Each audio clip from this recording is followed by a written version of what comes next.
మేమే విటమిన్ హీరోలు. నీ ఆరోగ్యానికి 6 శక్తులు. నీ శరీరం బలంగా ఉండాలంటే రహస్యం మేమే. నేను విటమిన్ ఏ. నీ కళ్ళకి వెలుగిచ్చేది నేనే. క్యారెట్, పాలకూర, గుడ్లో ఉంటాను.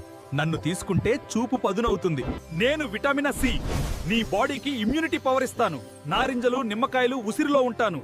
జలుబు దగ్గరికి రావడం కష్టమే. నేను విటమిన్ డి. సూర్యరశ్మి నుంచి వచ్చే శక్తిని నేనే. నీ ఎముకలు బలంగా ఉండాలంటే నేను అవసరం. ప్రతిరోజు కొంచెం సూర్యకాంతి తీసుకో. నేను విటమిన్ ఇ. నీ చర్మాన్ని రక్షించేది నేనే. బాదం, విత్తనాలు, ఆకుకూరల్లో ఉంటాను. నన్ను తీసుకుంటే స్కిన్ గ్లో అవుతుంది. నేను విటమిన్ కే. నీ రక్తం సరిగ్గా గడ్డకట్టడానికి నేను అవసరం. బ్రోకలీ, పాలకూరలో ఉంటాను. నేను ఉంటే శరీరం సురక్షితం. మేమే విటమిన్ బి టీం. బాడీకి ఎనర్జీ ఇవ్వడం మా పని. ధాన్యాలు, గుడ్లు, పాలులో ఉంటాం. మాతో ఉంటే అలసటకు గుడ్ బై. దయచేసి సర్జన ముద్రాని లైక్ చేయండి, షేర్ చేయండి, సబ్స్క్రైబ్ చేయండి.